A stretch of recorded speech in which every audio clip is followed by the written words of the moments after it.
안녕하십니까. MBN 시사 스페셜 김만음입니다. 북미 간의 갈등과 한반도 긴장 상황에도 불구하고 한국 내부는 의외로 무덤덤하다 이런 외신의 보도가 한때 있었는데요. 어제는 반대로 위기 분위기가 반영되면서 주식이 급락하게 됐습니다. 오늘 미국의 트럼프와 중국의 시진핑이 북한 문제에 대해서 전화로 집중 논의했습니다. 아주 기묘한 국제적인 협력 시도입니다. 그러나 서로 간의 시각 차이가 있다는 해석입니다. 논란 속에 있던 박기영 과학기술혁신본부장이 어제 사퇴를 했습니다만 문재인 정부의 인사에서 청와대의 의중과 국민 일반의 기대 사이에 괴리가 있는 게 아니냐라는 우려를 낳았습니다. 이현주 의원이 자신은 안철수 전 대표 측근이 아니라 경쟁자이자 동료라면서 국민의당 대표 경선에 가세했습니다. 8월 12일 시사 스페셜 6분의 패널과 같이 합니다. 어서 오십시오. 안녕하십니까. 예, 아무래도 오늘 첫 번째로 지금 북미 간의 갈등, 한반도 위기 상황 관련을 좀 다룰 것 같은데요. 잠깐 패널을 통해서 점검해보고 이야기 나누죠.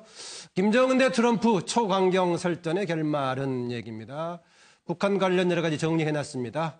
화성 12형으로 미국의 전략자선이 집중 배치되어 있는 괌의 주변을 집중 포위해서 탄착시킬 것이다, 발사할 것이다, 포격이 되겠죠. 그리고 이런 계획이 8월 중순까지 완성돼 있다라는 얘기하고 있습니다. 그러면서 최근에 평양 군중 집회의 모습을 북한 TV를 통해서 자주 보여주고 있는데요. 청소년들의 자원 입대가 탄원 중이다. 우리말로 하면은 자원 입대 지원자가 많이 늘어났던 표현인데 탄원이란 말은 정말 나 들어가게 해달라 사정하는 그런 단어 뜻이 되겠죠. 그런데요. 트럼프 또 계속해서 군사적 해결책 준비되어 있다. 장전이 완료가 되어 있다. 이런 얘기하고 있습니다. 8월 중순까지 얘기했으니까 과연 15일까지 어떤 일이 벌어지는가 두고 보자. 그러면서도 협상은 항상 고려하고 있다. 이런 말을 종종 흘리고 있습니다. 저는 트럼프의 발언을 보면은요. 1차적이고 즉각적인 반응 같기도 하고 그러나 그것이 노리는 효과도 있고 해가지고요. 가끔 그 투수 중에서요. 제구력이 좀 흔들리는 투수가 가끔 보면은 삼진을 많이 시키는 그런 것처럼 돼 있어가지고 의외로 효과도 볼 수 있지 않을까 그렇습니다. 문재인 대통령 모든 대책 강구하라 얘기하고 있는데 아직까지 직접적으로 여기에 대응하는 발언은 아직 놓고 있지 않고 있습니다. 어떤 분들의 해석은 바로 경축사에서 문재인 대통령이 적절한 발언을 할 거다라는 얘기도 나오고 있고요. 특히 당사자인 우리나라 대통령의 발언은 어느 시점에 하는 것이 가장 적절하고 어떤 내용으로 발언할 것인가 중요한 부분이다라는 얘기를 하고 있습니다. 더구나 김정은과 트럼프가 강경 대응하고 있는 국면에서 어떤 태도를 취하는 게 바람직할 것인가 이런저런 얘기 나오고 있는데요. 자유한국당을 비롯한 야당의 일부에서는 문재인 대통령이 여기에 대해서 너무 안약하게 대응하는 거 아니냐 비판도 나오고 있는데요. 또 나름대로 정부의 대응은 또 의미가 있다고 볼 수 있겠습니다. 오늘도 지금 시진핑과 트럼프가 통화를 했습니다마는 괌의 미사일 도발에 대해서 한미 간에 대응했을 경우에 중국은 중립을 지킬 것이다. 이런 발언을 하고 있는데요. 그럼에도 불구하고 뭔가 한반도의 정치 지형을 변화시키는 그런 공격을 할 경우에는 중국이 가만히 있지 않겠다 해가지고 이른바 예방전쟁 비슷한 것에 대해서는 강력하게 중국도 반발하는 그런 태도를 보여주고 있습니다. 중국은 기본 방침은 해결해야 되겠지만 해결의 원칙은 대화와 협상, 대화와談판을 통해서 해결해야 된다. 이런 얘기를 하고 있습니다. 이런 상황인데요. 자료를 좀 보고 패널들과 얘기를 나누도록 하겠습니다. 겁을 먹은 미국을 비롯한 적대 세력들이 사상 최악의 제재의 압박과 도발 태동에 매여 달리고 있다. 미국과 그에 붙어먹는 우리들이 제 아무리 미천할 뛰어도 최강의 핵과 대륙간 탄도로켓까지 가지고 있는 우리 공화국은 끄떡하지 않습니다.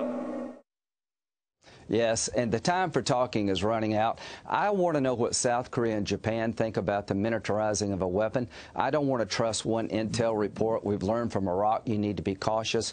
But I do believe Donald Trump will not allow Kim Jong-un to get a missile to hit America with a nuclear weapon on top. And it's a matter of time till that capability exists. So I hope we can do this diplomacy, and sanctions. A war would be terrible. But if there's going to be a war, it's going to be in the region, not here in America. The people that were questioning that statement, was it too tough? Maybe it wasn't tough enough. North Korea better get their act together or they're going to be in trouble like few nations ever have been in trouble in this world. 대한민국의 대통령은 국민의 생명과 재산, 국가 안보를 지키기 위해서 모든 노력을 다하고 있습니다. 오늘 수보회의에서도 오늘 NSC 상임위 정례회의가 예정되어 있음을 보고 받으시고 이 회의에서 필요한 모든 조치를 강구할 것을 지시했습니다.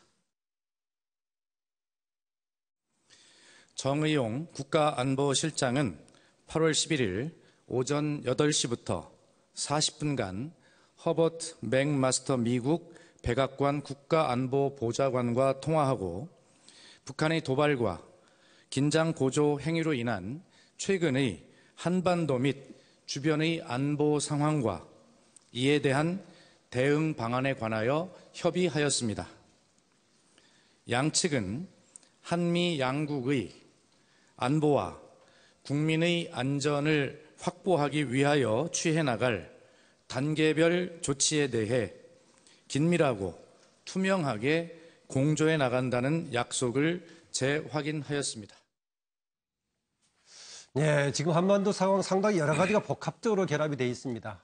북한의 김정은이 계속 강경 외통수로 갈 것인지 또 트럼프 이런저런 발언하고 있는데 제가 아까 그런 표현을 했었죠. 제구력이 조금 좋지 않은 투수가 의외로 삼진을 많이 시키는 경우가 있다. 뭐 이런 얘기도 했었는데요. 차지원 교수, 최근 상황 어떻게 보세요? 상당히 한반도를 둘러싼 긴장이 상당히 고조화됐습니다만 오늘 트럼프 미국 대통령과 시진핑 중국 주석과의 통화를 통해서 네. 일단 지금 한반도에 상당한 정치적 지분을 갖고 있다고 할 수 있는 이 양대국의 정상이 일단 대화로 풀어야 된다는 데는 일단 아마 좀 동의를 한 것 같습니다. 그리고 무엇보다도 트럼프 대통령이 북한의 도발과 이 지금 이런 군사적인 그런 조치들에 대해서 상당히 긴장 고조를 하는 행위를 중단시켜야 된다. 그 이야기를 하면서 양국이 그 부분에 동의를 했다는 부분은 저는 주목하고 싶습니다. 네. 지금 단순하게 한반도를 둘러싼 북한의 도발과 긴장 고조의 측면에는 사실 트럼프 대통령 아까 말씀하셨던 이 제구력이 별로 좋지 않은 불펜 투수로서의 막 던지는 듯한 그러한 발언도 상당히 위협적인 요소로 작용했던 게 사실이거든요. 네. 그렇다고 한다면 트럼프 대통령도 아마 이러한 사태를 풀어가는 방법에 있어서 물론 감정적인 이 말폭탄보다는 어떤 식으로 이성을 갖고 합리적으로 해결나갈 수 있는 그러한 대화의 분위기를 만들어야 된다는 데도 일견 아마 동의하고 있는 것처럼 보입니다. 그런 네. 측면에서 본다고 한다면 일단 지금 북한과 미국과의 말폭탄으로서 빚어졌던 그런 긴장 국면은 조금 톤다운 되는 것이 아닌가 하는 생각에서 약간 좀 안도의 한숨을 일단 한번 내쉬어봅니다. 네, 안도의 한숨을 약간 내쉰다 했는데. 양지열 변호사. 네. 그동안에 외신들이 한국은 의외로 지금 상당히 위기 상황임에도 불구하고 내부적으로 무덤덤하다 이런 표현이 있었는데 어제는 주식시장이 상당히 반응해가지고 급락하고 했었는데 일반 국민들 어떻게 느끼고 있을까요? 지금은 불안감의 정도가 사실 어느 정도 올라온 거는 맞는 것으로 보입니다. 왜냐하면 네. 말씀하신 것처럼 말폭탄의 수준이 조금 다른 데보다도 좀 많이 강해져 있고 또 김정은 같은 경우가 이제 괌 주변에 미사일 4개를 쏘겠다라고 하는 것을 아주 구체적으로 적시를 하지 않았습니까? 네. 거기에 이제 트럼프 미국 대통령 같은 경우는 분노와 화요이라는 표현까지 써가면서 이게 단순하게 저 사람들 말을 참 쉽게 하는구나, 되게 함부로 하는구나의 수준을 넘어서는 게 아니냐. 정말로 저 미사일을 8월 중순 이후에 쏠 것이냐. 다음에 우리 을지훈련 같은 것도 있다고 하는데 그러면은 긴장감이 가뜩이나 격해지는 상황에서 네. 정말 돌발적으로, 그러니까 말이 주고받다가 우리가 험한 말 주고받다가 누가 누구랄 것 먼저랄 것도 없이 주먹이 나오는 경우도 있지 않습니까? 네. 혹시라도 그런 정도의 일이 벌어지지 않을까봐 긴장을 많이 했었는데 오늘 이제 좀 전에 말씀하신 시진핑과의 통화, 주석과의 통화 이런 부분들이 또 알려지면서 조금 더 한 차례 이제 톤다운이 살짝 되는 그런 분위기 같습니다. 네, 군사적인 차원에서 봤을 경우에는 최근에 미국에서 이런저런 사람들 발언을 통해서 15분 안에 만약에 직접적인 무력 충돌이 있을 경우 북한을 초토화시킬 수 있다든가 아니면은 그동안에 ICBM에 대한 걱정이 많았는데 한미일 간의 재진입 기술 정도에는 실패했던 걸로 확인했다 이런 등등의 보도가 나오고 있단 말이죠. 네, 김광국 부장. 지금 이 문제 계속 격화될 것 같습니까? 마지막 새로운 방향으로 전환이 될 것 같습니까? 근데 이제 방향 전환이 될 가능성은 높습니다. 사실은. 네. 근데 이제 지금 현재 말폭탄으로 두 지도자가 지금 현재 아주 격한 말을 구사하고 있지 않습니까, 지금? 예. 그래서 이제 말폭탄이 결국에는 진짜 폭탄을 터뜨리는 거로 갈 가능성은 적다고 봅니다. 예. 그래서 벼랑 끝까지 가면은 벼랑 끝에서 서로 떨어지기보다는 벼랑 끝 타협을 할 가능성이 높은데 결국에는 북한도 그렇고 트럼프 미국 대통령도 그렇고 결국에는 대화와 협상이라고 하는 것을 염두에 두고 있는 건 사실인 것 같습니다. 예. 그러니까 예를 들어서 이제 지금 김정은이나 이제 위원장이나 북한은 지금 대화 이야기는 한마디도 하지 않고 지금 현재 뭐 구체적으로 뭐 감을 포위하겠다면서 뭐 궤도, 시간, 사거리까지 다 밝히는 이런 구체적인 상황이고 역대 또 미국 대통령 중에 이렇게 군사적 해결책이 좀 장전됐자 이런 표현을 쓴 대통령이 지금 없었잖아요. 네. 그럼 사실 옛날에 미국 대통령이 이 정도 했으면 진짜 공격이 임박한 선제 공격이 임박한 그런 상황까지 간 거거든요. 근데 이제 네. 두 지도자가 워낙 격한 말을 하는 스타일이어서 지금 현재는 대화 협상을 위한 서로의 힘겨루기 아닌가, 삿바싸움 아닌가 이렇게 하고 있는데 그럼 우리 입장에서는 이거는 벼랑 끝까지 갔으니까 얼마 전에 정의용 안보실장이 벼랑 끝까지 갔으니까 벼랑 끝에 떨어질 일은 없을 것이다라고 네. 이렇게 했는데 우리는 만에 하나 가능성에 대비해야 되거든요. 1%와 0.1%의 가능성에 대해서. 그래서 이런 과정에서 진짜 북한이 성동격서식으로 해가지고 네. 과면을 쏘지 못하고 우리의 서해 도서인 연평도라든가 이런데 그전에도 별 이유 없이 도발하지 않았습니까? 네. 그러니까 서해 도서라든가 휴전선에도 도발할 가능성도 없지 않아 있기 때문에 네. 우리는 그러한 거를 철저하게 대비하는 이렇게 필요하고 왜냐하면 진짜 불장난으로 시작됐는데 그게 진짜 불장난이 불이 나는 경우가 되는 경우가 없잖아 있거든요. 예, 그거를 대비하는 게 우리의 자세가 아닌가 생각이 됩니다. 뭐 그렇습니다. 지금 이제 북한의 입장에서 봤을 때는 또 다른 선택의 여지가 있을 때 이 강경책이 좀 효과를 거둘 수가 있는데 만약에 외통수로 간다면 이것만 가지고 과연 해결할 수 있을 것인가라는 생각이 들긴 합니다. 그럼에도 불구하고 역사적으로 봤을 때 무력 충돌이라든가 전쟁 같은 경우가 의도하지 않았던 우발적인 사건으로 격화될 수가 있거든요. 네, 그렇죠. 이거 보세요. 예, 그렇죠. 그러니까 세르비아의 총성 하나가 예, 완전히 그렇죠. 세계 대전으로 번지지 않았습니까? 그런데 저는 지금 그러니까 여러 패널 분들께서 이제 대화의 분위기로 조짐이 보인다거나 혹은 뭐 오늘도 EU에서 회의를 북한 문제로 회의를 하고 또 이제 미중 간의 어떤 전화 통화 이런 것들과 견주어 봤을 때 대화의 분위기도 성숙해 있지 않느냐라는 전망을 해주셨습니다. 그런데 저는 한 가지 무슨 생각이 드냐면 지금 현재 단계에서는 북한이 훨씬 더 승기를 잡고 있다. 여러 가지로 북한이 유리한 국면이다. 이유는 딱 한 가지입니다. 지금 중국에서도 미국을 설득하거나 할 때 뭐라고 얘기하냐면 한미 연합훈련을 이번엔 축소해라. 혹은 하지 마라라는 그런 요구를 하고 있거든요. 자, 북한으로 봤을 때 지금 승기를 잡다는 게 무슨 얘기냐면 자, 첫 번째는 세계 무대에 지금 완전히 데뷔를 했습니다. 전 세계 언론들이 지금 보도를 하기 시작했어요. 김정은이 만평에도 나오고, 김정은이 판을 주도하고 있는 그런, 주도의 어떤 그런 생각을 김정은은 스스로 할 수밖에 없겠고, 두 번째는 미국이 지금 불안해하고 있다. 즉, 괌에 지금 예를 들어서 이 언론들이 갔을 때, 자, 지금 북한이 폭탄을 떨어뜨린다는 괌에 와 있습니다. 라고 시작을 해요, 리드를. 그러니까 괌 주민들도 막 인터뷰를 하고, 그럼 괌 주민들이, 미국이 우리를 보호해 줄 것이다. 이렇게 이야기하거든요. 그게 바로 김정은이 노리는 바로 그 노림수입니다.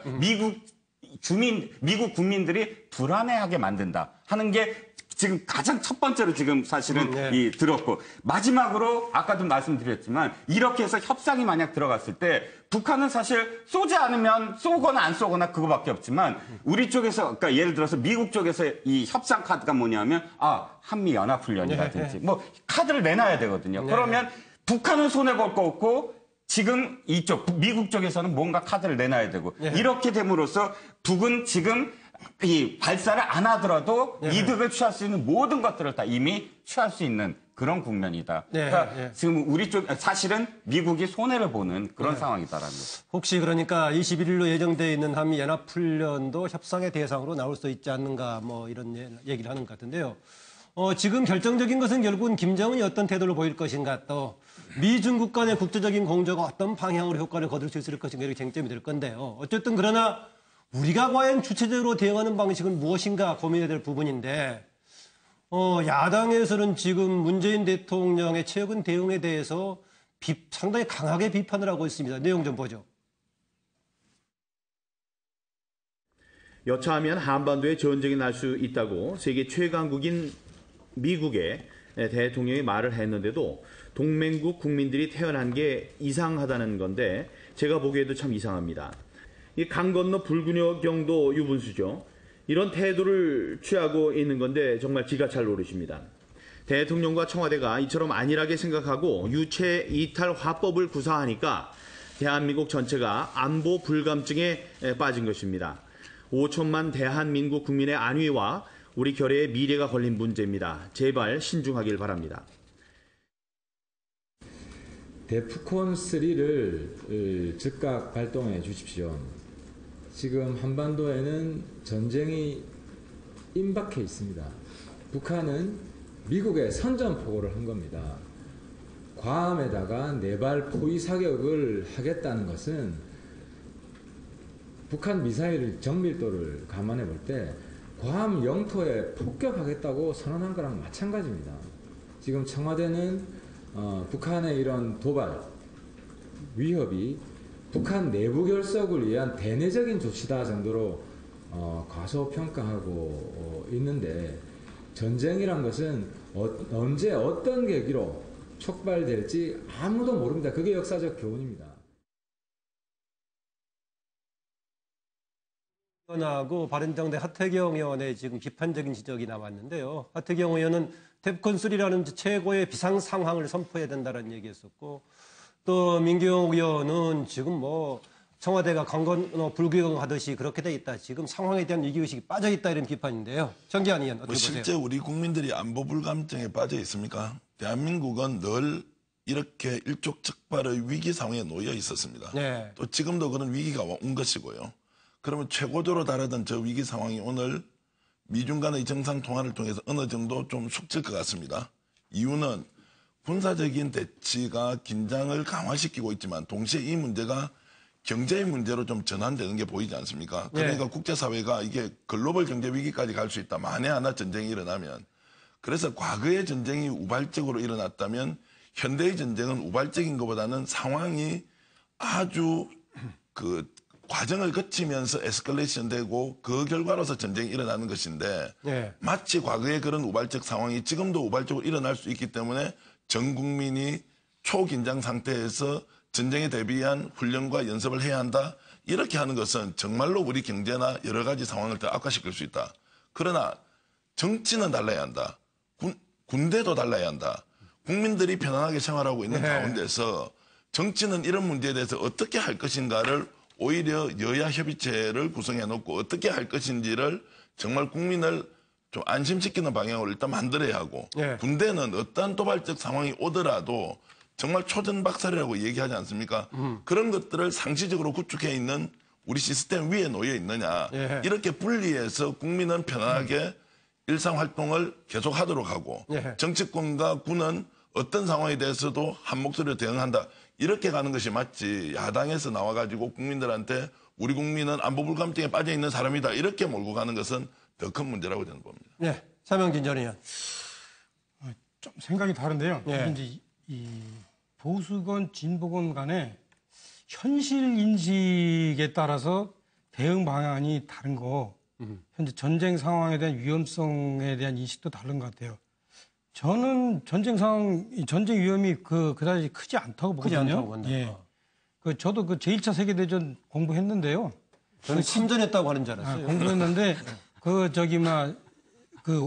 시실리아의 황태자가 암살 안 됐어도 제1차 세계대전은 어떤 계기든지 발생할 수밖에 없게 되어 있습니다. 그러니까 전쟁이라는 게 그렇게 우연적 계기로 되다 안 된다 이런 문제가 아닌데 지금 그래서 제가 뭘 지금 야기하고 싶냐면 많은 분들이 지금 우리 사회자도 그러시는데 트럼프가 상당히 좀 아마추어다. 이렇게 볼펜 투수에 불과하다. 이렇게 생각하시고. 저는 볼펜 투수라는 얘기는 안 했고요. 제구력이. 제구력이 떨어진다. 이렇게 얘기하시고. 그 다음에, 김정은이가 미쳤다. 이렇게 얘기하는데 저는 미쳤다고 얘기하지 않았어요. 아니, 많은 분들이 그렇다 얘기하는데. 그러니까 이거를 우리가 좀 정확히 봐야 돼요. 이 트럼프는 정말로 탁월한 협상가고 그야말로 지지율 3% 시작해서 미국의 대통령이 된 사람이에요. 그 얼마나 정확한 사람이겠어요. 그리고 김정은은 자기 아버지로부터 특별하게 왕이 계승 수업을 받은 사람입니다. 그러니까 이 사람들이 절대 현실을 저는 그 냉정하게 못 볼 수가 없다. 현실은 뭐냐? 제가 얘기 드릴게요. 중국의 군사력은 미국의 10분의 1이 안 됩니다. 예. 안 돼요.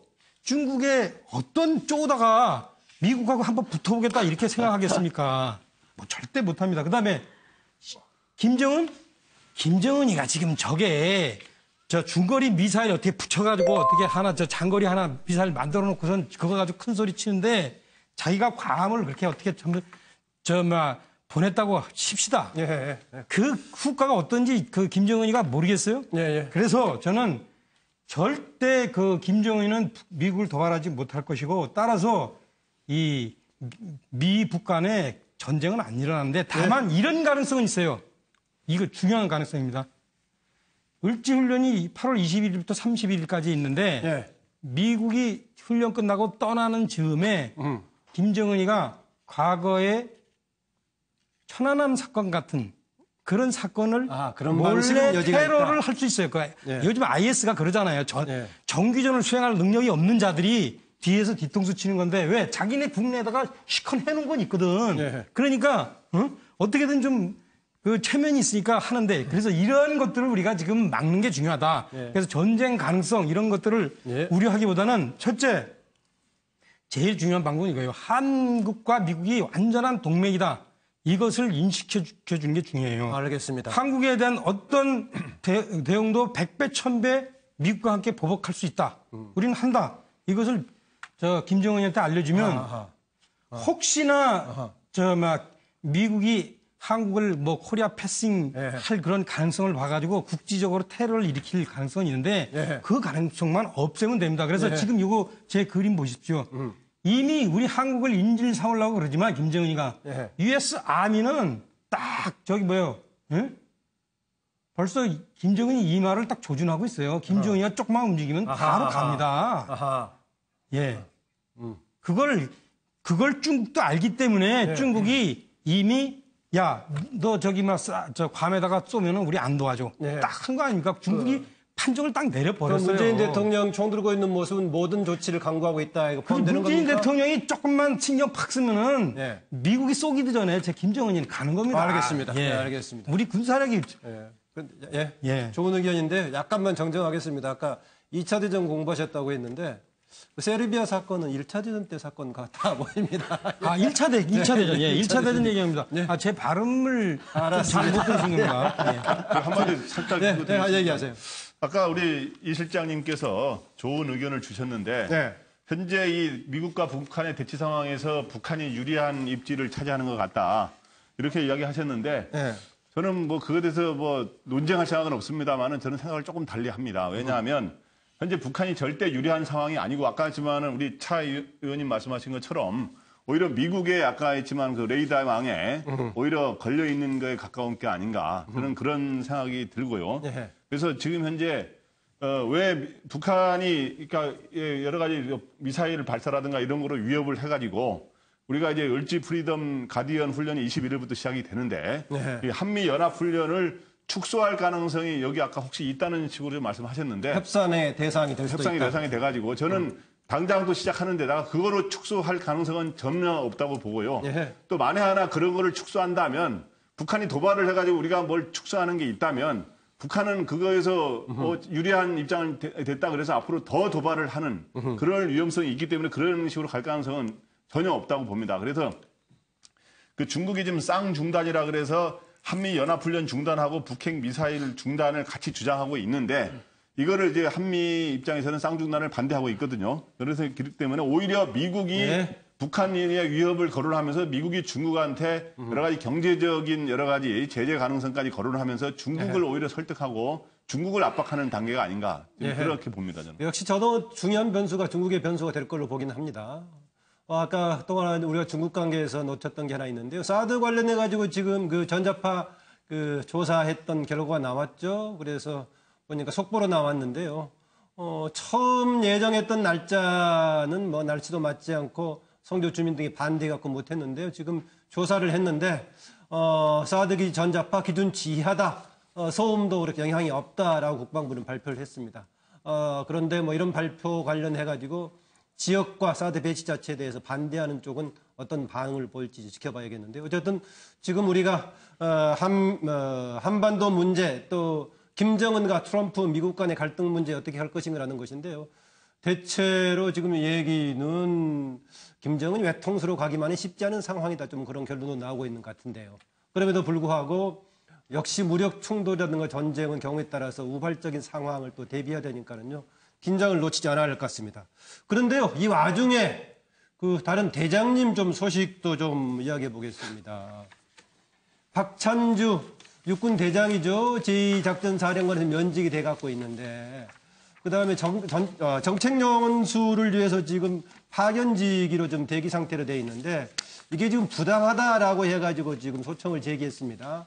그 근거로는 지금 이제 해당 군인사법 관련 들어가지고 중장급 이상이 면직될 경우에는 다른 직위로 전직되지 않으면은 퇴역돼 있는 걸 그런 주장하고 있다는 것인데 반면에 국방부에서는 오히려 연수를 위해서 파견지에 가 있기 때문에 그 임명을 할 수 있는 그런 자리다라고 해서 소청을 했는데 어떤 결과가 나올지 이게 단지 그 절차에 대한 문제 제기인지 아니면은 그동안에 갑질 논란이 있을 때는 이 문제에 대해서 그냥 무조건 죄송하다라고 했는데 여기에 대해서 항변의 뜻도 포함되어 있는 것인지 좀 의견을 들어보기로 하고요. 자료를 좀 더 보겠습니다.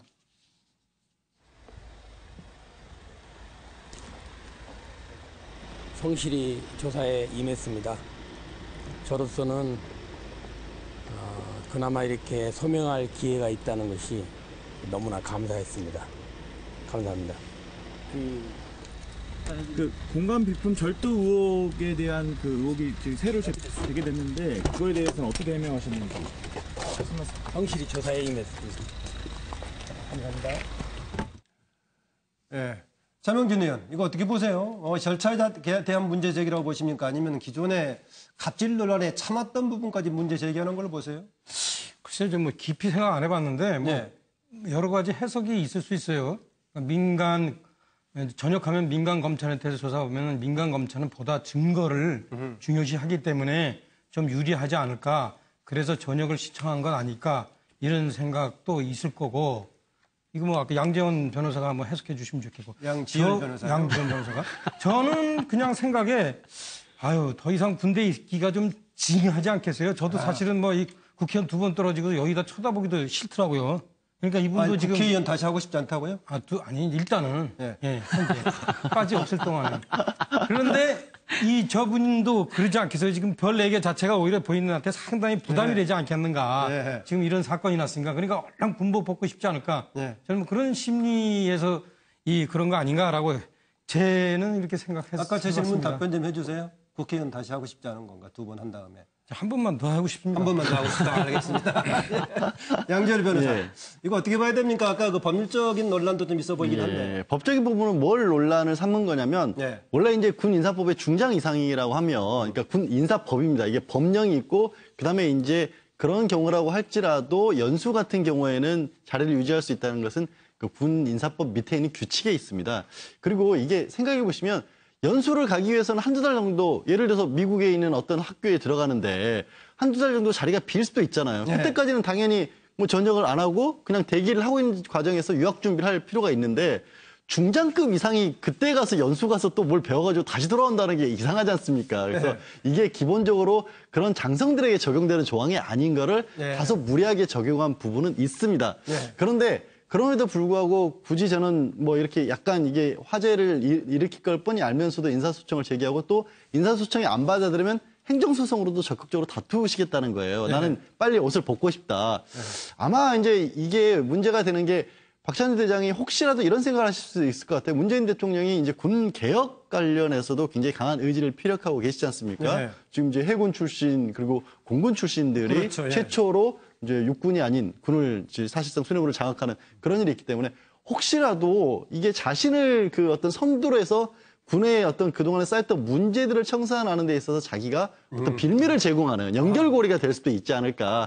그러려면 차라리 나는 전역을 하는 게 낫다는 생각도 하실 수 있을 것 같고요. 또 바깥에 일반 검찰로 가게 되면 사건이 군부대 내에서 벌어졌는데 물론 이미 압수수색은 이루어졌다고 하지만 민간 검찰에서 군부대 내에서 벌어진 일을 수사하는 게 사실상 굉장히 어려울 수도 있거든요. 그러니까 그런 여러 가지 생각을 한 끝에 나름의 복합적인 수로 산수를 둔 것 같습니다. 네, 뭐 저도 봤을 때 주의 책임 관련해 가지고 문제는 충분히 제기할 수 있지만 일반 민간으로 갔을 때 형사적인 책임을 과연 얼마나 물을 수 있을지 이런 생각이 들긴 합니다. 관련해서 하나만 좀 질문을 좀 해보겠습니다.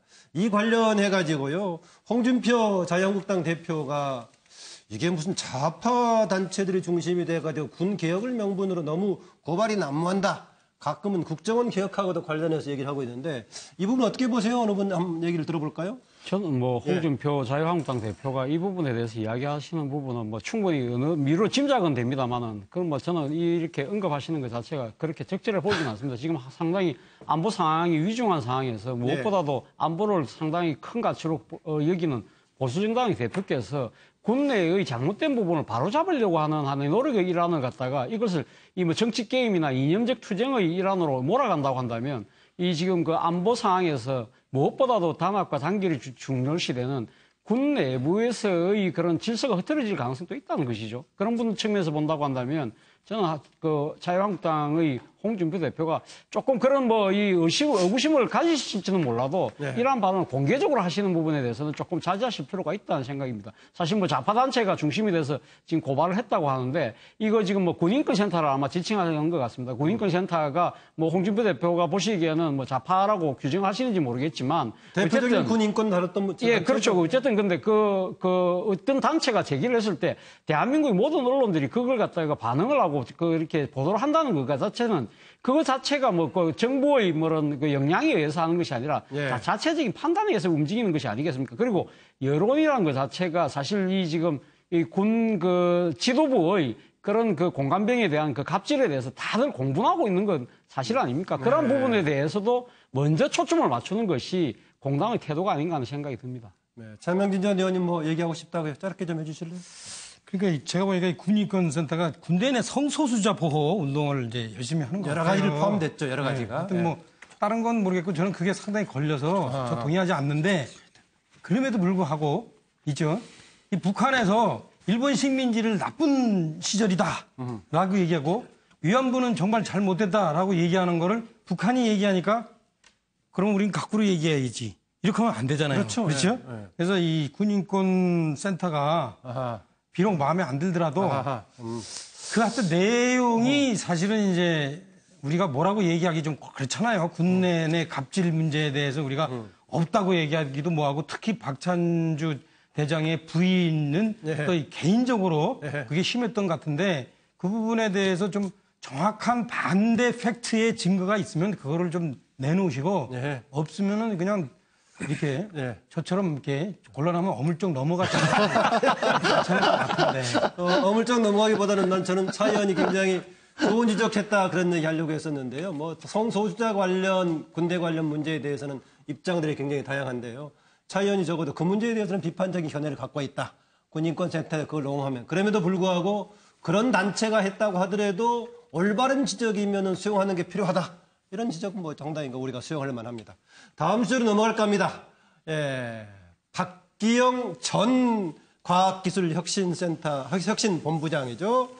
제목이 97시간 영역의 드라마 박기영 결국 자진 사퇴라는 얘기 나와 있는데요. 지난 7일에 과학기술혁신본부장으로 임명이 됐죠. 바로 다음날 아침부터 지금 논란이 제기되기 시작했습니다. 논란이 제기되기 시작했는데 뭐 언론이라든가 또 과학기술계뿐만이 아니라 나중에는 이틀 지나서는 야3당도 임명 철회를 촉구했습니다. 야3당뿐만이 아니라 야4당도 철회를 촉구했죠. 정의당까지 포함해가지고 촉구를 한 상황이었고요.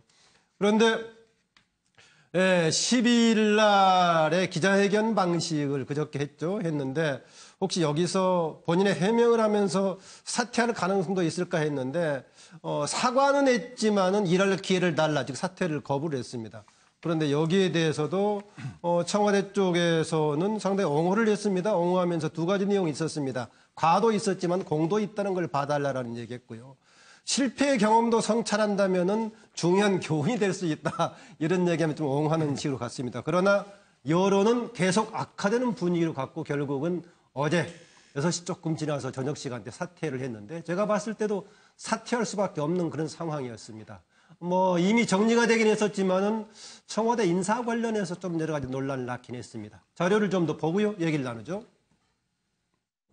황우석 박사 사건은 국민에게 실망과 충격을 안겨주었고 과학기술인들에게도 큰 좌절을 느끼게 한 사건이었기 때문에 청와대에서 과학기술을 총괄한 사람으로서 전적으로 책임을 통감하면서 이 자리를 빌어서 사죄의 말씀을 드립니다. 죄송합니다. 특히 황우석 박사의 그 사이언스지 논문에 공저자로 들어가게 된 것은 제가 신중하지 못했기 때문이라고 생각을 합니다. 그때 좀 더 신중했어야 한다는 그런 후회와 함께 그렇지 못한 점을 깊이 반성하고 있습니다. 박기영 과학혁신본부장은 황우석 교수 사건 당시 과기보좌관이었기 때문에 그 사건에 대한 무거운 책임이 있습니다. 그리고 그 책임을 지고 과기보좌관직에서 물러난 바도 있습니다. 우리나라의 IT 분야와 과학기술 분야의 국가 경쟁력은 참여정부 시절 가장 높았습니다. 그 점에서 박기영 과학기술보좌관은 공도 있었습니다. 그의 과와 함께 공도 평가받아야 한다고 생각합니다. 네, 그 10일 날 그 사과 이후에 계속하겠다는 것에 대해서 청와대에서 상당히 밀어주는 그런 분위기로 얘기를 했던 것인데요. 지금 공과 과를 함께 평가해야 된다. 청와대 처음 그렇게 얘기를 했습니다. 이걸 갖고 상당히 논박이 많았습니다. 지난번 초기에 청와대에서 인사 문제가 불거진 이후에 내부에서 인사추천위원회를 통해서 한 3배에서 올린 다음에 검증하자 해가지고요. 임종석 비서실장과 조국 민정수석 또 조현옥 인사수석이 모여서 인사추천위원회를 구성해서 검증을 했었다는 그런 절차가 있었는데 과연 그런 절차가 있었음에도 불구하고 그런 여러 가지 논란거리가 있는데 계속 마지막까지 임명을 했을까라는 얘기인데 그냥 소문으로는 조국 민정수석은 상당히 부정적인 견해를 가지고 있었다라는 얘기를 하고 있습니다. 더구나 인사추천 실명제를 도입했다고 했었는데 그거 과연 작동하는 것인지 또 하나 여러 가지 인사에 대해서 과오가 있을 경우엔 책임지도록 하기 위해서 인사추천 실명제를 도입했다고 했는데 이번의 경우에는 누가 추천했는지 좀 실명을 밝혀줄 수는 없는지 이런저런 얘기가 나오고 있습니다. 다행스럽게 정리가 되긴 했습니다만은 4일간의 조금 비판 여론에 불구하고 뭔가 좀 견디는 그런 양상이 좀 보기 좋아 보이진 않았습니다. 네, 이정우 실장. 오늘도 역시 좋아 보이지 않는 모습이 계속되고 있어요. 왜냐하면 박기영 전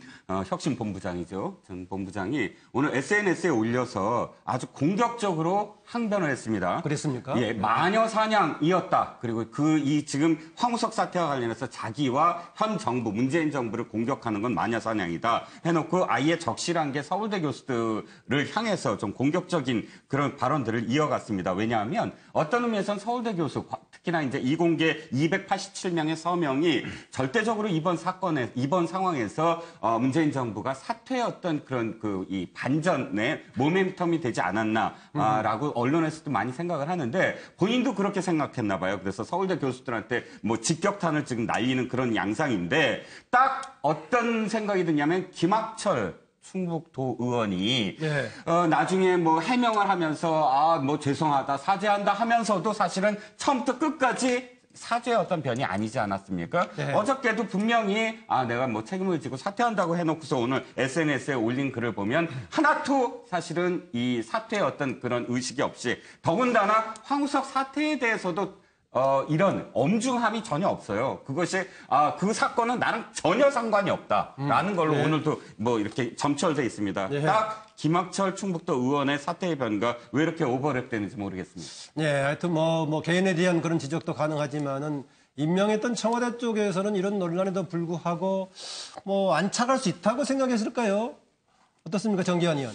저는 뭐 대통령이 충분히 뭐 추천했을 수 있을 것 같고요. 또 네. 이런 상황이 올 거라고 아마 민정수석실에서 파악하고 있었다는 거 아닙니까? 그래서 조국 수석은 일단 반대했다고 하는데 네. 그러면 그 상황에서 왜 대통령한테 직접 진언을 못하고 이 상황이 이렇게까지 오게 만들어서 대통령에 부담을 줬는가. 예. 뭐 이런 생각이 하나 들고요. 두 번째는 이제 조국 수석이 설사 그런 일이 있었다고 하더라도 본인이 지나가는 말로 나는 반대했다고 이렇게 해버리면 예. 어떤 식으로 청와대에서 인사가 이루어졌든지 간에 인사수석은 이것은 나의 책임입니다라고 혼자서 덮고 가는 것이 저는 지극히 상식적인 것 같은데 예. 이런 상황에서 사실은 검증위원회에서 검증을 제대로 못하고 설사 대통령이 추천했다고 하더라도 그런 과정에서 낙마까지 했는데 나는 사실 반대했다고 하면 그 네. 책임이 고스란히 대통령한테 다 올라가면 네. 대통령의 오판보다 더 중요한 문제는 그 밑에서 대통령을 보좌하고 있는 참모진들이 네. 나 몰라라는 식으로 저렇게 책임 회피를 하게 되면 네. 더 큰 문제가 아닌가 이런 생각을 좀 하고. 그래서 우리 그 제작팀에서 판넬을 아주 잘 만들었는데요. 아래쪽에 조국 민정수석 했는데 이렇게 나는 반대했는데 하고 직접 발언 방식이 아니라 점점점으로 해놔가지고 지금 마음만 가지고 있고 표현을 못했던 방식으로 하고 있습니다. 아마 기억하실 겁니다. 청와대 새 정부 들어서 가지고 수석과 보좌관들의 수보회의 첫 번째 했을 때 문재인 대통령이 지적했던 얘기가 소수의 반대 의견도 거리낌 없이 얘기해라. 심지어는 정보가 불충분하더라도 해가지고 황당하다고 느낀다고 하더라도 얘기해라 했었는데 이게 좀 제대로 관철이 안 되고 있지 않나 좀 그런 느낌이 들기도 합니다. 양재열 변호사. 굉장히 특수한 상황이었던 것 같아요. 네. 근데 보통 이제 야권에서는 이제 문재인 정권의 인사 전반에 대해서도 많이 뭐 비판적인 얘기를 하고 있지만 이 박경 전 본부장 같은 경우에는 그 다른 어떤 의혹이 됐었던 인사들과는 또 결이 좀 다른 것으로 보이는 게 그 일부 개인적인 어떤 문제점으로 지적됐던 인사인데도 불구하고 그분이 가지고 있는 뭐 정치적 역량이 되건 업무적 역량이 되건 문재인 대통령 정권과 맞아떨어지는 부분들이 있었고 국민들도 공감하는 부분들이 있었기 때문에 찬성을 해서 또 어쨌든 자리를 오르시는 분들이 많지 않습니까? 근데 네. 이 박경정 본부장 같은 경우에는 국민적 공감을 얻어내기가 너무나 어려운 것이 다른 것도 아니고 개인적인 문제도 아니고 업무 능력이라는 것 자체와 연관된 문제점이 있었기 때문에 네. 이거는 다른 인사들과는 전혀 사원이 다른 문제였고 네. 또 이 자리가 모르겠습니다. 어떤 정치라든가 사회라든가 그러니까 본인의 어떤 이념적인 것들이 들어갈 수 있는 분야하고도 다른 그야말로 그 지금 우리 4차 산업을 목도에 두고 있지 않습니까? 네. 과학기술의 역할이 그 어느 때보다 중요한 시점이었기 때문에 네. 국민들로서도 이런 시점에 꼭 저분이어야 할까라는 의혹이 클 수밖에 없었던 것 같습니다. 예. 뭐 지금 양재열 변호사처럼 특히 이제 4차 산업혁명 관련해 가지고 정말 역할을 어떤 사람을 해야 될지 과연 적절한 인물인지 과연 무리가 있음에도 불구하고 임명해야 될 대체 불가 상황이었는지 여기는 충분히 좀 지적을 받을 만합니다. 차재원 교수. 예, 저는 뭐 박기영 본부장이 오늘 어제 사진 사퇴함으로써 뭐 일단락되는 분위기입니다만은 사실 이번 박기영 전 본부장의 인사를 둘러싼 논란을 보면서 지금 아마 청와대는 아마 이걸 좀 생각을 해봐야 되지 않을까 하는 생각이 듭니다. 인사 시스템이 과연 제대로 지금 되고 있는지에 대해서 한번 더 점검해 볼 필요가 있다는 것이죠. 지금 뭐 제가 알기로는 일단 추천은 인사수석이 하게 되고 그러면 그 추천한 받은 그 인사에 대해서 검증은 민정수석실에서 하고 그 검증 단계를 거쳐야만 인사 추천위로 넘어가는데 예. 과연 그렇다고 한다면 맨 처음에 그 추천할 단계부터 그럼 인사수석은 박기영 전 본부장의 그 항우석 사태와의 그런 여러 가지 문제들을 간과했다는 것인지 그리고 또 하나는 이 검증 과정에서 당시 그 항우석 사태 때 일어났던 여러 가지 문제들에 대해서 그것이 어떻게 통과됐는지 그리고 그것이 그대로 넘어가서 인사추천에 넘어갔는데 인사추천에 의해서 일단 뭐 조국 수석, 민정수석은 또 반대했다는 이야기가 있습니다만 그럼에도 불구하고 다수결에 의해서 아마 통과가 됐던 모양인데 그렇다고 한다면 두 가지 가능성 아니겠습니까? 네. 하나는 제가 봤을 때는 일종의 그 무능력한 것이죠. 그러니까 박기영 본부장을 둘러싼 이 여러 가지 이 국민들의 그 분노라든지 이런 부분들에 대해서 제대로 그 재단하고 그러니까 인정을 하지 못하는 예. 그러한 부분에 대한 무능이 있을 수 있고 또 하나는 아마도 문재인 대통령이 박기영 전 본부장에 대해서 상당한 이 관심과 배려를 갖고 있다. 아마 그러한 그 기류를 읽어서 인사추천위원들이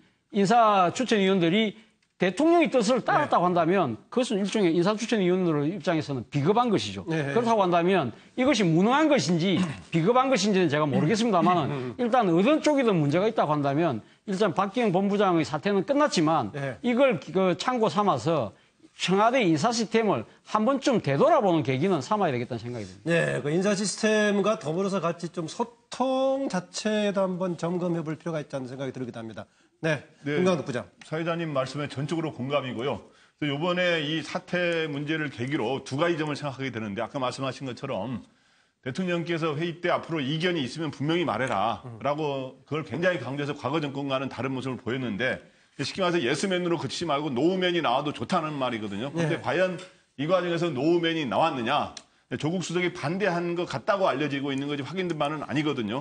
그래서 이런 문제에서 대통령이 비록 추천을 했다 하더라도 확실하게 이러한 여론이 안 좋을 거라든가 문제가 될 것 같은 경우는 노우맨이 분명히 나와야 된다는 점 말씀드리고 싶고 또 하나는 이번에 차관급 이상의 이 정부 들어서서 물러난 게 4번째인데 그전에 두 장관 후보자 안경환 조대 후보자라든가 이제 김기정 안보실 2차장 같은 경우는 그때는 민정수석실이 제대로 틀을 안 갖췄을 때라니까 나름의 변명거리가 있었는데 이번에는 틀을 갖춘 이후에 처음으로 낙마한 셈이거든요.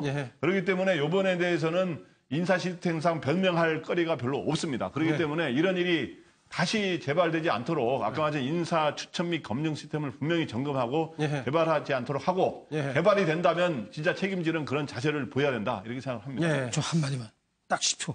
그러세요. 저는 이제 제가 답이 아니라 의문이 있는 건데요. 의문. 한번 왜 그렇게 많은 사람들이 이제 이 정부 들어서 문제가 됐는데 박기영 씨가 그렇게 또 그럼에도 불구하고 임명이 됐을까? 그런데 왜 또 그렇게 많은 문제가 있는 다른 사람들은 다 통과됐는데 이분은 왜 낙마했을까? 초점이 지금 다른 사람도 문제가 많다 그 얘기하고 싶은 겁니까? 하여튼 뭐 좀 있잖아요. 그렇죠? 여기 나온 패널도 안 되겠다고 한 분들 꽤 있었잖아요. 근데 그 문제된 분이 어떤 사람은 되고 어떤 사람은 안 되고 저는 사실 좀 헷갈립니다. 알겠습니다.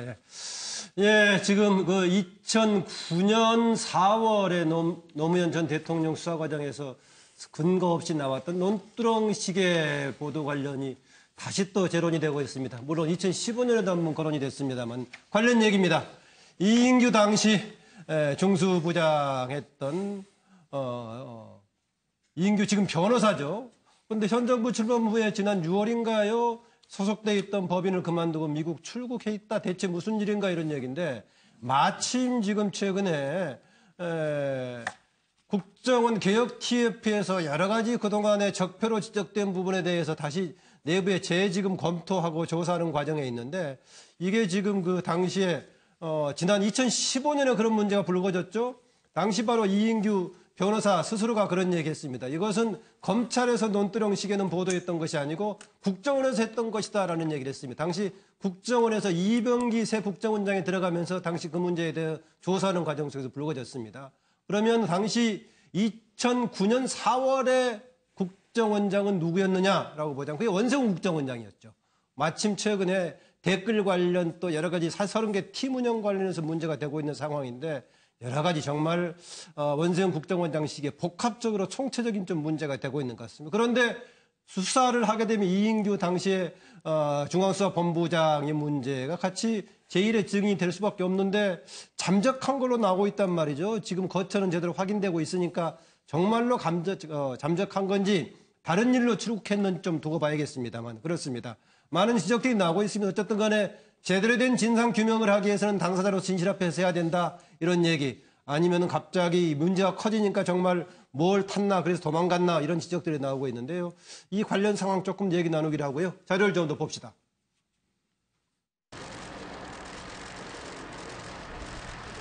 왜 본인이 돈도 없다고 말씀하십니까? 그냥 먹어보니 신경을 좀 말씀해 주시죠. 다음에 하시죠. 검찰 수사에 적극한 분이 있으십니까? 다음에 합시다. 검찰은 박연차에 대한 조세 포탈 사건을 수사하던 중 박연차가 보유한 홍콩 계좌에서 노무현 전 대통령 측에 500만 달러가 건네진 단서를 포착하고 홍콩에 사복 공조를 요청하는 등 수사에 착수하였습니다. 그러나 수사가 완결되지 아니한 상태에서 노무현 전 대통령이 돌아가심에 따라 공소권 없음 처분을 하였습니다. 검찰은 이번 수사 과정에서 법과 원칙에 따라 최선을 다했음을 말씀드립니다. 논두렁이라는 진술은 있었어요, 없었어요? 다시 말씀드리지만 그 사건의 내용에 관련되는 부분에 대해서는 제가 말씀드리기 어렵습니다. 논두렁이라고 하는 진술이 없었다고. 노무현 대통령이 논두렁이라는 진술을 했어요, 안 했어요? 그것을 바로 잡아야지. 그러니까 다시 말씀드립니다만 지금 기소되지 않은 사건의 내용이기 때문에. 자, 보세요. 기소되지도 않았는데 1억 원 시계, 논두렁 그것은 다 나왔어요. 기소되지도 않고. 그래서 대통령이 목숨을 던졌어요.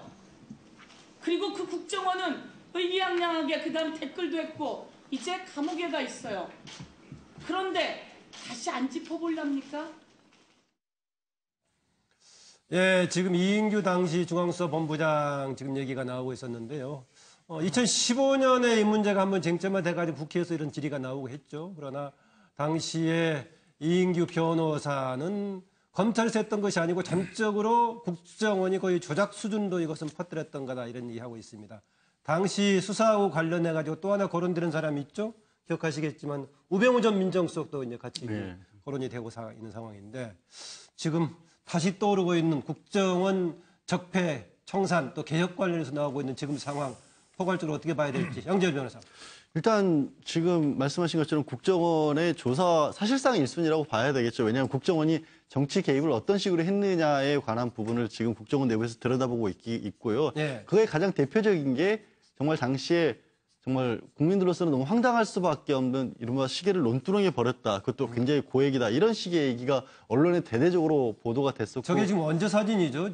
저거는 이제 조금 전에 자료 영상으로서 노무현 전 대통령이 출두하실 때 그 모습을 안에서 당시에 그러니까 그때 보고 있던 수사팀장으로서 보고 있었던 그런 모습으로 알려져 있고 저 모습이 이제 웃으면서 그러니까 2009년 4월에 2009년 4월에 그 출두할 때 모습을 저렇게 보고 있었다라는 게 이제 많이 언론을 통해서 알려진 사진인 거고요. 그때는 이제 중앙수사본부가 있었을 때였으니까 중수부장이었고 총 책임자였었거든요. 그래서 사건 자체를 전체적으로 지휘하고 있었던 사람이었고 또 이 논두렁 시계 얘기를 검찰에서 만들어낸 게 아니라 국정원에서 순전히 만들어낸 것이라는 얘기를 이인규 전 중수부장이 본인이 언론과의 인터뷰 과정에서 얘기를 했거든요. 그렇게 얘기했죠. 완전 조작된 거다. 공작 차원. 그러니까 다른 사람들이 밖에서 그런 얘기를 한 게 아니라 본인이 그 얘기를 했었는데 이제 그거를 진짜 조금 전에 국정조사 과정도 잠깐 보셨지만 그때도 밝혀지지가 않았는데 이제 그야말로 제대로 국정원 내부를 들여다볼 수도 있게 됐고 그런 상황에서 사실 저분도 이제 국정원의 감찰관과의 만남을 한번 가졌습니다. 현재.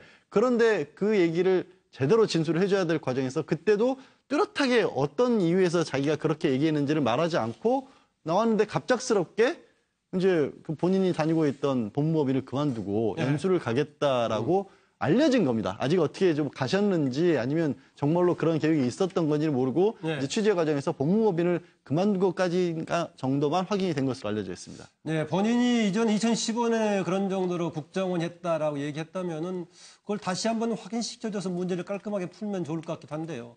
그런데 전에 보니까 다른 기자하고 인터뷰에서 그런 얘기를 한 적이 있어요. 본인은 평생 검사로서 일을 하고 싶었지만은 사실 노무현 전 대통령이 그런 상황이 돼버려서 결국은 오히려 원망하는 듯한 본인도 같이 엮여가지고 중간에 그만둘 수밖에 없었던 해가지고 저기 지금 화면에 나오고 있습니다만은 따지고 싶은 심정이다. 빚을 갚으라고 말할 것이다.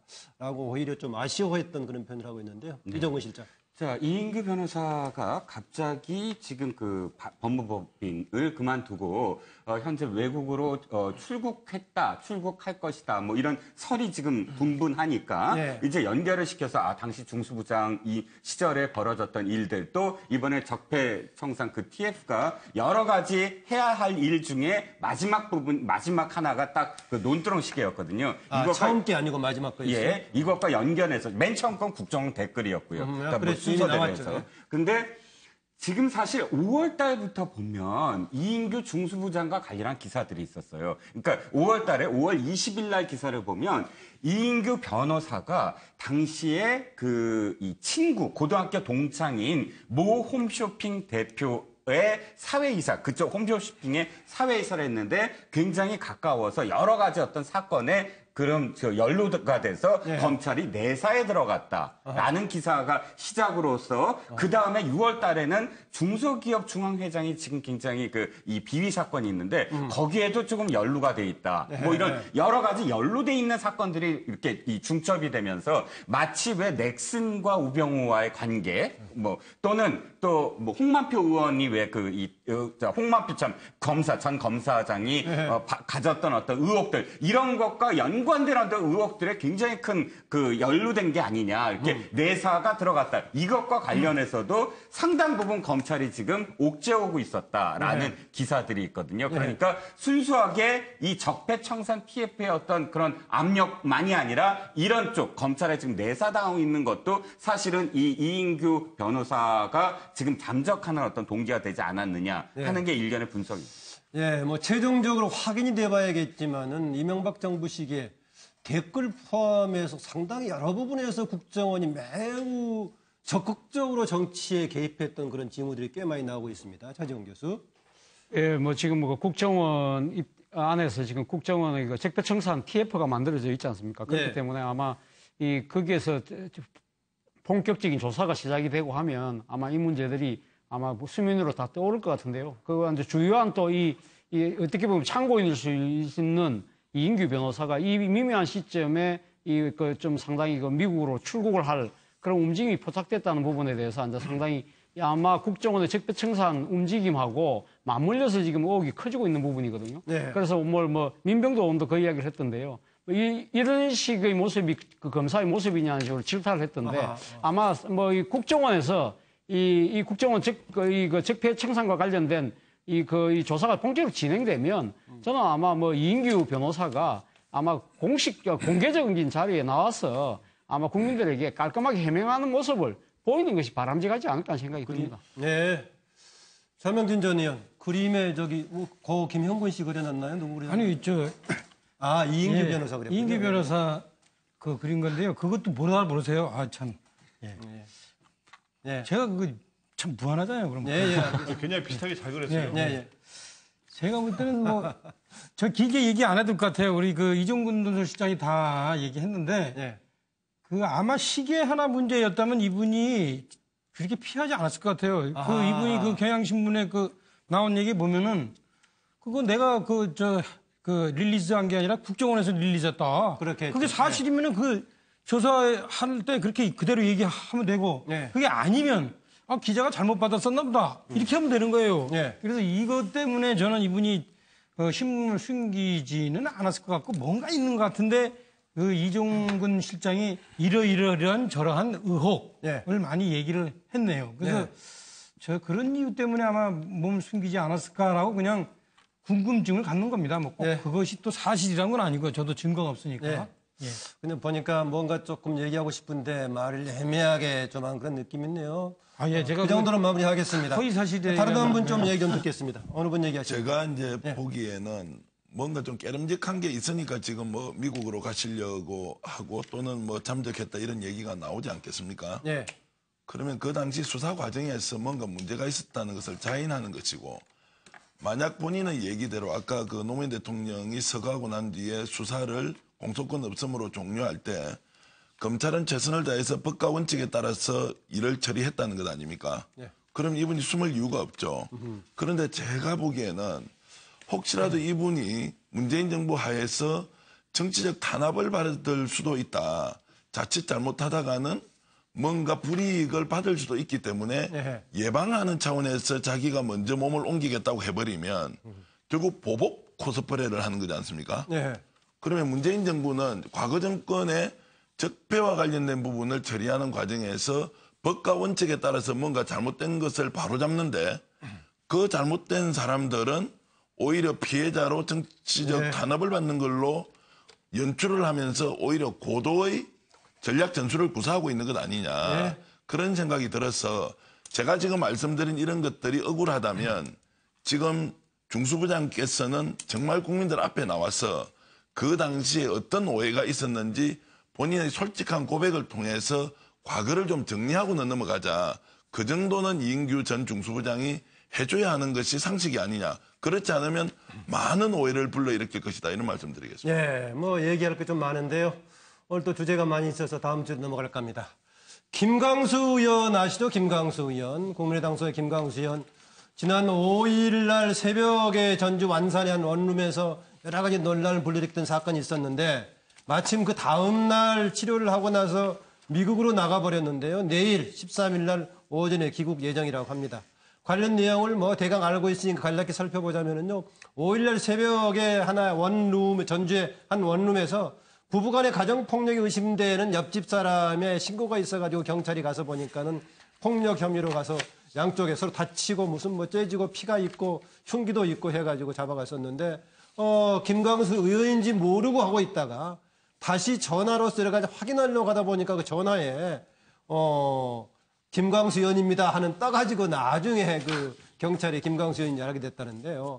어떤 관계인지 실제로 사건이 무엇이었는지 여러 가지 논란이 일고 있습니다. 한때는 부부로 서로 확인된 것처럼 되기도 했었는데 뭐 그것도 아니라고 얘기하고 있고 선거에 자기를 도와줬던 사람인데 자회행위를 하려고 해서 그걸 말리려고 갔었다 이런 얘기도 하고 있는데 지금 어떤 얘기가 계속 오가고 있는데 내일 뭐 좀 물어봐야겠지만은요.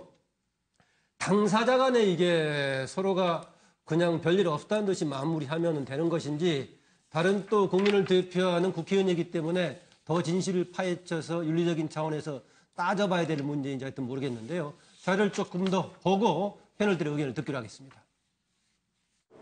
항상 약자들과 어려운 사람들과 고통받는 사람들과 함께 고민하고 문제를 풀려고 노력하고 했던 것들이 거의 제 젊은 시절부터 지금까지 관통해왔던 삶의 이 방식이었고 삶의 모습이었다 이런 생각을 하죠. 그 이름을 들으면 그래도 이 나쁜 말보다는 이렇게 미소가 지어질 수 있는 이런 사람으로 남고 싶습니다. 네, 미소가 지어질 수 있는 그런 사람으로 남고 싶습니다. 뭐 이게 바람직한 방향으로 정리가 돼야 그런 사람으로 남을 수 있을 건데요. 네. 어떻습니까, 양지열 변호사?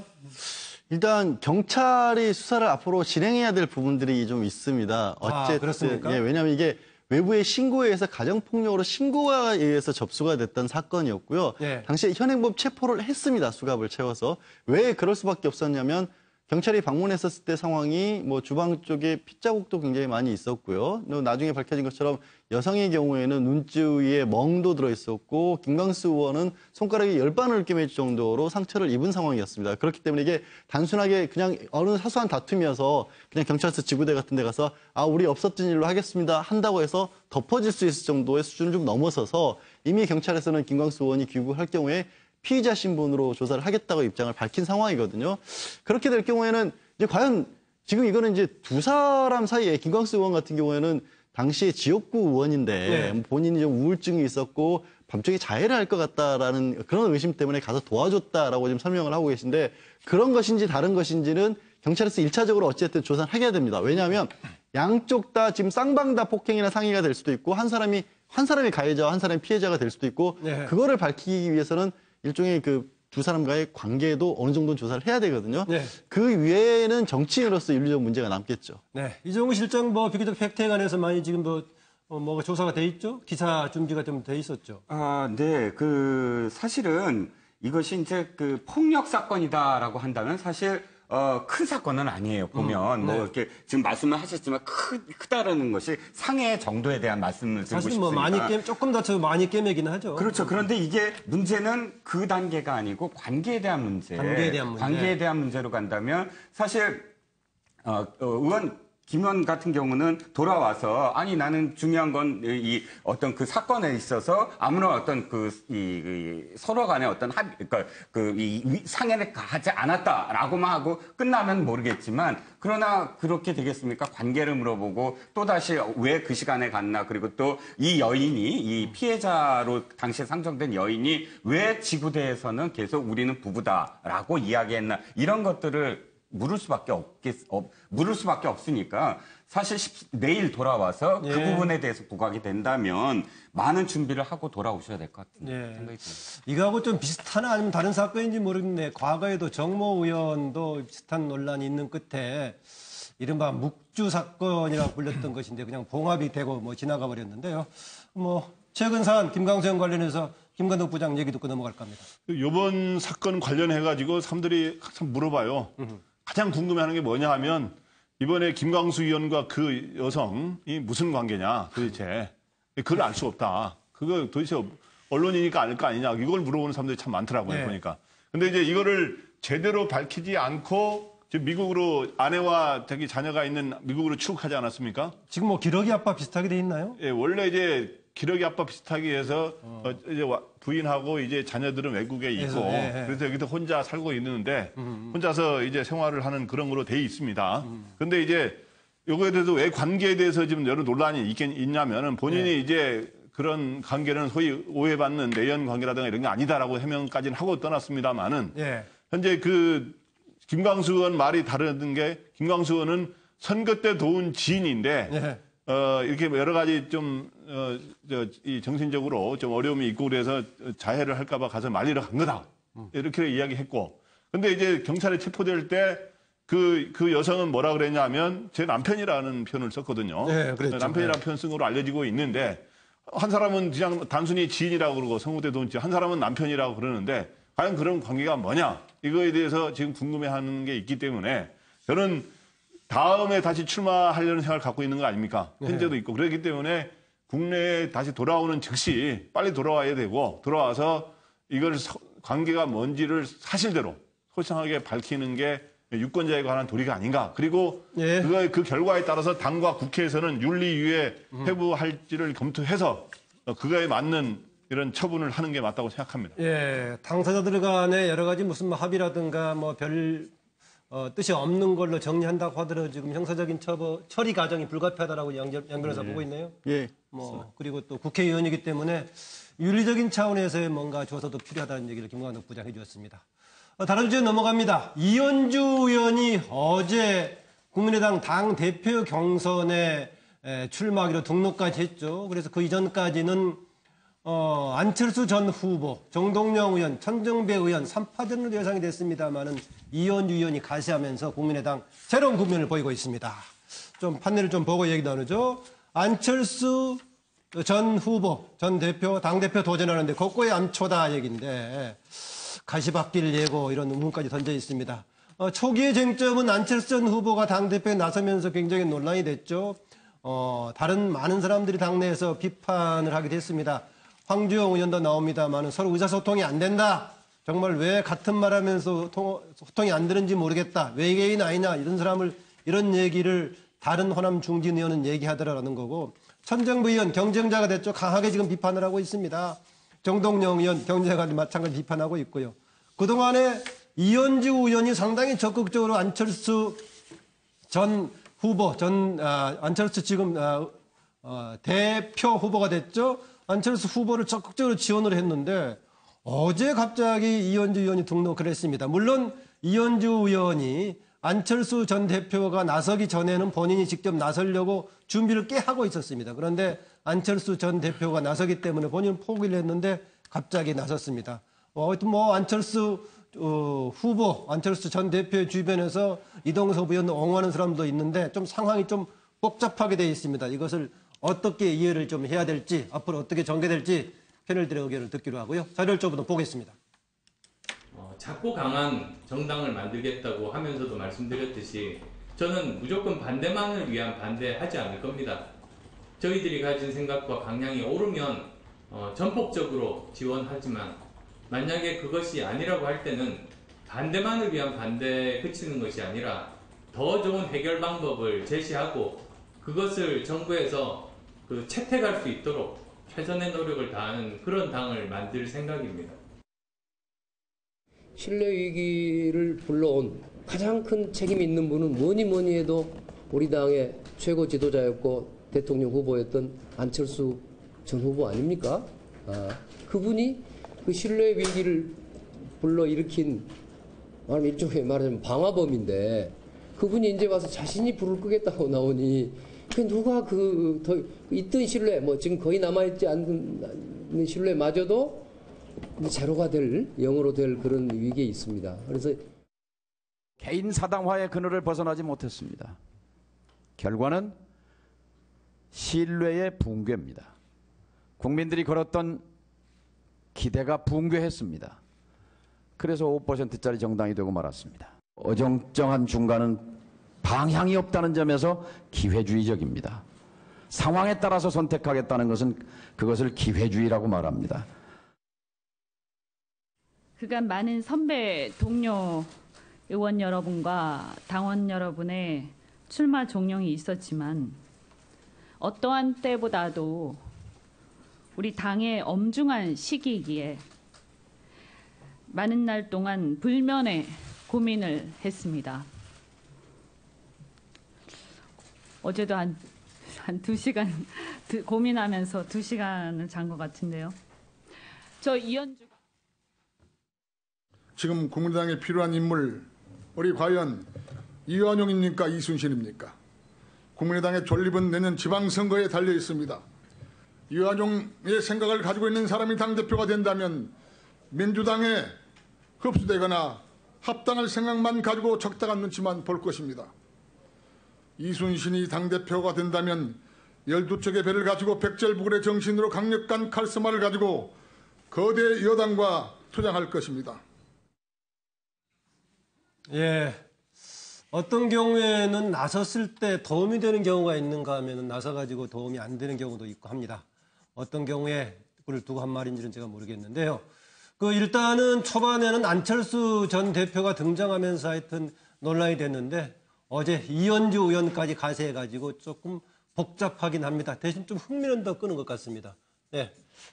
예, 뭐 흥미는 끌 수 있습니다만 안철수 전 대표 입장에서 보면 상당히 좀 아닌 밤에 홍두깨 같은 그런 느낌을 받지 않겠습니까? 저는 사실 이현주 의원의 출마 관련된 기사를 제일 처음 보고 기사 잘못 쓴 줄 알았습니다. 저는 최고위원 출마 선언을 아마 당대표로 이 기자가 착각했나? 이럴 정도였으니까 안철수 전 대표가 느끼는 아마 당혹감은 상당히 컸을 겁니다. 뭐 당장 지금 판세 분석으로 본다고 한다면 일단 수도권 그리고 중도라는 가치 있고 거기다가 또 지금 이현주 의원은 여성이거든요. 그렇다고 한다면 안철수 이 전 대표 입장에서는 상당히 불리한 상황으로 전개될 수밖에 없다. 지금 자신의 출마를 둘러싸고도 지금 이렇게 많은 이 지금 정치적인 공격을 받고 있는 상황에서 지금 어떻게 보면 지난번 출마를 강행할 때 이상돈 의원이 그랬습니까? 이현주 의원 딱 한 명 빼고 다 지금 반대하고 있다. 그럼 유일하게 지지하는 의원으로 꼽혔던 한 사람이 자신하고 경쟁하자고 놓으니까 얼마나 지금 당혹스럽겠습니까? 근데 사실은 그거보다 더 지금 안철수 전 대표에게 치명적인 것은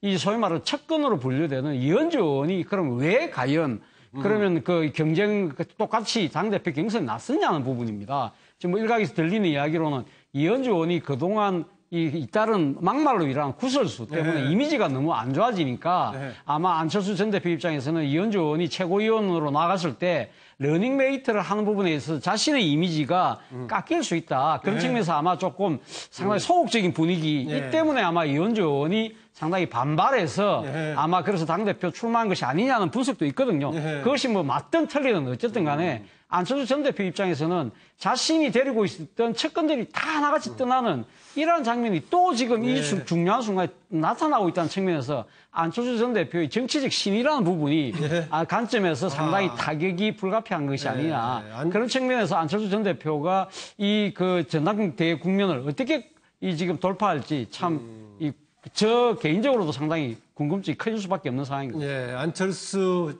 전 대표 스스로도 결국은 측근이었다고 하는 사람들이 다시 결별하는 모습은 스스로의 문제를 돌아보게 만든다 이런 지적을 했습니다. 이현주 의원 스스로는 측근이라기보다는 경쟁자이자 동지이자 이런 표현을 했습니다. 반장 친구라고 해서 반장 후보로 나서지 말라는 법은 없다는 것인데 그러면은 반장 친구가 또 반장에 나서면은 반장은 좀 불쾌하긴 하겠죠. 그러지 않겠습니까? 친구로 했다 나서면은. 네, 근데 저는 조금 계속 많은 사람들이 얘기하는 거 조금 다른 견해도 하나 말씀드리고 싶은데요. 그러니까 안철수 후보 입장에서는 일종의 3대 장애물 중에 하나라고 볼 수도 있어요. 3대 장애물이요? 네, 자기 이제 삼각파고가 있는데 호남에서의 지금 현재 비판적인 기류. 그다음에 천정배, 정동영 의원의 그런 비판, 격한 비판. 그다음에 이현주, 자기 가까운 이현주 의원의 출마 이런 여러 가지 3대 장애물이라고 볼 수도 있는데 또 다른 측면도 있다는 것도 한번 생각해 볼 필요가 있습니다. 왜냐하면 이현주 의원이 출마해가지고 표를 깎고 나눠갖기 하는 이런 효과로 인한 거는 손해지만 예. 저는 그 프로테지 득표율이 그렇게 높을 거라고 보지는 않습니다. 아하, 죄송합니다만은. 그렇기 때문에 TV 토론을 몇 차례 한 5채가량 해야 되거든요. 예. 근데 TV 토론 때 안철수 후보가 지난 대선 TV 토론 때 뭐 그런 실력을 크게 보여주지 못했습니다. 안타깝게도. 예. 그런데 정동영 대선 후보까지 나왔던 분에다가 예. 천정배 의원 두 분 다 말이 간단치 않지 않습니까? 그럼 1대2로 공격을 받으면 상당한 어려움에 처하는데 이현주 의원이 나와서 중간에 맥을 좀 끊어주면서 안철수 후보에 대해서 비판도 하겠지만 두 후보에 대해서는 비판을 많이 할 거거든요. 예. 그러면서 전선을 흐리는 효과를 가지는 측면에서는 그래서 그렇게 출마하는 거에 대해서 그렇게 극구 만류하지는 않았을 거다. 예. 저는 그런 측면도 있다고 생각합니다. 예. 그래서 이제 그 점에서는 안철수 대 비한 구도로 단순화되는 데 비해서 이현준이 등장하면은 말 그대로 다자 구도의 일단 토론 등에서 그런 게임이 될 거다라는 얘기입니다. 정기현 의원. 이현주 의원에 대해서 우리가 왈부할 일은 아니다라고 생각합니다. 저는 저분의 출마 선언이 지금까지 해왔던 정치적 행적이 출마 자격이 없다. 이렇게 하기에는 좀 너무 가혹한 것 아니냐. 예. 오히려 자신이 출마함으로써 당장 우리가 이렇게 토론하는 것만 해도 본인의 전국적 인지도가 매우 높아지지 않겠습니까? 오늘 정기현 의원 얘기까지 해주는데요. 네. 정치적으로 자신의 이익을 위해서 특정한 장의 선수로서 뛰겠다고 하는 것은 득표율과 관계없이 매우 의미 있는 일이고 그 경쟁 안에서 안철수 후보와 정말 정치적 경쟁 해보겠다고 했으니까 일단 기대를 좀 하고 지켜보면 좋을 것 같고요. 중요한 것은 이번에 당원들이 24만 명인데 안철수 후보를 선택하느냐 마느냐 이 게임인 것 같습니다. 그런데 호남의 지금 흐름이 매우 안 좋기 때문에 그냥 우리가 일반적으로 예청하는 안철수 후보의 압승이다 이렇게 보기 어려운 상황이 있기 때문에 그것을 관리하는 것이 이현주 의원 문제보다 훨씬 중요하다 이런 말씀을 드리겠습니다. 차명인 전 의원 그림 준비했어요? 아니요, 제가 짧게 얘기했습니다. 얘기하세요.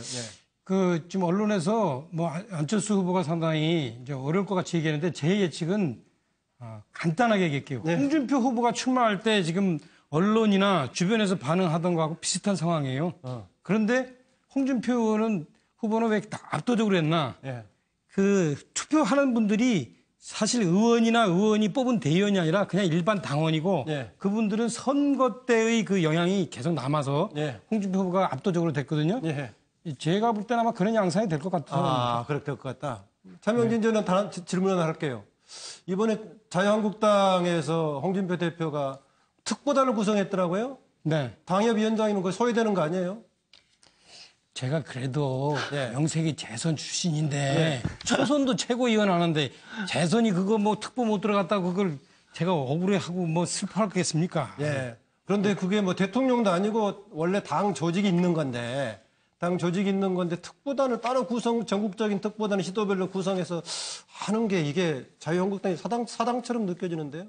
하여튼 메모도 특보단인데 당이 이제 야당 돼서 힘이 없으니까 자리를 많이 만들어서 특보 역할을 하는 분들이 제대로 역할을 할 수 있도록 그게 이제 북돋는 거 그건 필요하겠죠. 양재열 변호사 어떠세요? 아니 저거는 다들 아시겠지만 홍준표 대표 본인이 이 막상 대표지만 자유한국당 내에 자기 지분은 없으시잖아요. 그러니까 자기가 만드셔야 되잖아요. 필요에 의해서 만드시는 거지 그거는 너무나 뻔히 정해진 답이 아닐까 싶은데요. 필요에 의해서 만들어진 것일 수 있다. 이정훈 실장. 그래도 사실 그 면면 그 안에 명단을 보면 재밌는 게 많아요. 맨 위에는 사실 굉장히 많은 또 자신의 어떤 경남도에서 함께했던 특보도 많지만 그 친박 또는 어떤 그 바른정당에서 돌아온 탈당파 이렇게 고루 분배가 됐거든요. 아주 귀추가 주목됩니다.